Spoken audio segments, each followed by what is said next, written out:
अकबर बीरबल की कहानी। लहरें गिनना। एक बार की बात है, बादशाह अकबर के दरबार में उनसे नौकरी मांगने की फरियाद लेकर एक व्यक्ति पहुंचा। उसकी कुछ देर बातें सुनने और बुद्धि की परीक्षा लेने के बाद बादशाह ने उसे चुंगी यानी टैक्स वसूलने वाला अधिकारी बना दिया। बीरबल भी उस राज दरबार में मौजूद थे। उन्होंने उसे कुछ देर ध्यान से देखने के बाद कहा कि बादशाह, ये व्यक्ति ज्यादा ही चालाक लग रहा है।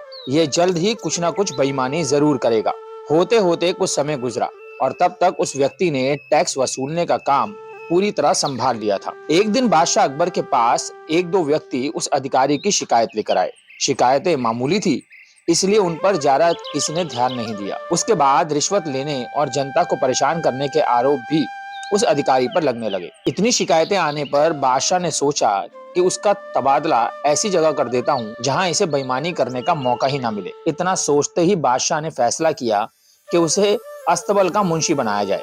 फिर अकबर ने मन में कहा कि अब घोड़ों की लीर उठवाने के काम में ये क्या ही बेईमानी कर पाएगा। वहां मुंशी के पद पर पहुंचते ही उस व्यक्ति ने फिर रिश्वत लेना शुरू कर दिया। उसने सीधे घोड़े की देखभाल करने वालों से कह दिया कि तुम लोग घोड़ों को कम दाना पानी खिलाते हो। इसका पता बादशाह को चला है, इसलिए मुझे लीद को तोलने के लिए भेजा है। अब अगर लीद का वजन कम हुआ तो सबकी शिकायत बादशाह से कर दूंगा। इस तरह से उस मुंशी से परेशान होकर हर घोड़े के हिसाब से उसे 1 रुपए लोगों ने देना शुरू कर दिया। यह बात भी कुछ समय बाद अकबर तक पहुंच गई।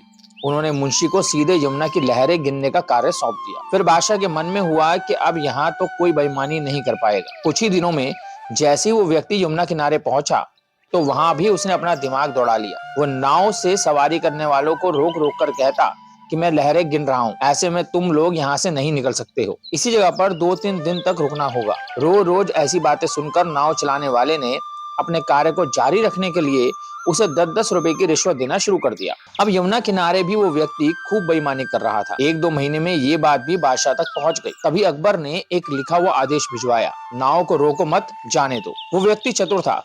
उसने बादशाह के आदेश वाले पत्र को नाव को रोको मत जाने दो कर दिया था। इस थोड़ी हेरफेर के बाद उसने अकबर का आदेश वहां टंगवा दिया। आखिर में उससे परेशान होकर बादशाह ने उसे नौकरी से ही निकाल दिया। तभी बादशाह को बीरबल की बात याद आ गई कि ये व्यक्ति बेईमानी जरूर करेगा। तब उनके मन में हुआ कि मुझे उसे पहली गलती में ही कठोर दंड देना चाहिए था। तो दोस्तों, कैसी लगी आपको ये कहानी और इस कहानी से हमें क्या सीखने को मिलता है? ये कहानी हमें सिखाती है कि दुष्ट अपनी दुष्टता और बेईमान अपनी बेईमानी कहीं भी जाने पर नहीं छोड़ता है।